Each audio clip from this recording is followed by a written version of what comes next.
প্রিয় দর্শক, আজ আপনাদেরকে নিয়ে এসেছি দেশের দক্ষিণ পশ্চিমের শেষ জেলা সাতক্ষীরায়। আমার পেছনে যে জায়গাটি দেখছেন, এটি কোনো নদী নয়, এটি কিন্তু মৎস্যঘের। বিশেষ করে সাতক্ষীরার যে সুনাম রয়েছে সাদা সোনা খ্যাত চিংড়ি, সেই চিংড়ির চাষ হয়ে থাকে এখানে। আমি আমার ক্যামেরা পার্সনের মাধ্যমে যদি দেখানোর চেষ্টা করি, আমার পেছনে বিস্তীর্ণ যে জায়গাটি দেখছেন অনেকটা কুয়াকাটা সমুদ্র সৈকতের মতো মনে হতে পারে, কিন্তু এখানে কিন্তু চিংড়ি মাছের চাষ হয়। বিশেষ করে সাদা চিংড়ি, যেটা দেশের বাইরে রপ্তানি হয় এবং অনেকে বলে থাকে এটা ধনী মানুষের খাবার, এবং এটা খুবই দামি, 8 থেকে 900 টাকা প্রতি কেজি বিক্রি হয়ে থাকে। এবং আমার পেছনে যে রাস্তাটি দেখছেন, এটি কিন্তু একটি বেড়িবাঁধ, যদিও এর পাশে এখন মানুষ বসবাস করছে।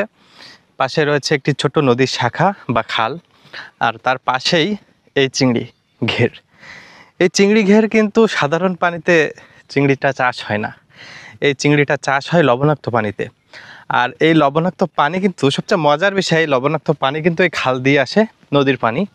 এই খাল দিয়ে নদীর পানিটা আসার পরে বিভিন্ন ড্রেনেজ ব্যবস্থার মাধ্যমে এই যে মৎস্য ঘেরগুলোতে নিয়ে আসা হয়, এবং এই পানিগুলো নিয়ে আসার পরে বছর জুড়ে এখানে চিংড়ি চাষ হয়।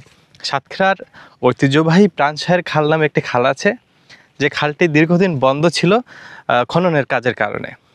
সে কারণে কিন্তু এই এলাকার মৎস্য চাষিরা বেশ কিছুদিন মৎস্য চাষ থেকে একটু বিরত ছিল বা দূরে ছিল। আমি আপনাদেরকে জানিয়ে রাখি, সুখের খবর হচ্ছে গেল কয়েক মাস যাবৎ সাতক্ষীরার প্রাণসায়ের খালে কিন্তু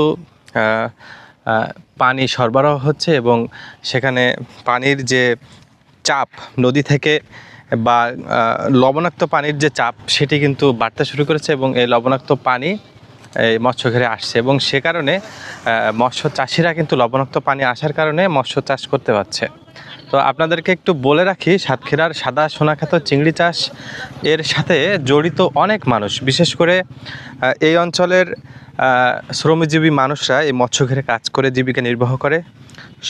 খুব সকালে ফজরের নামাজের পরে কিন্তু মাছ ধরা হয়, এবং সেই মাছ নিয়ে যাওয়া হয় সাতক্ষীরার বিভিন্ন মৎস্য আড়তে বা মাছের বাজারে। সেখানে এই মাছগুলো বিক্রি করা হয় 8 থেকে 900 টাকা কেজিতে, এবং এরপরে এই মাছগুলো ঢাকাসহ দেশের বাইরে রপ্তানির জন্য প্রক্রিয়াজাত করা হয়। তো আপনাদেরকে শোনাচ্ছিলাম সাতক্ষীরার সাদা সোনাখ্যাত চিংড়ির চাষের যে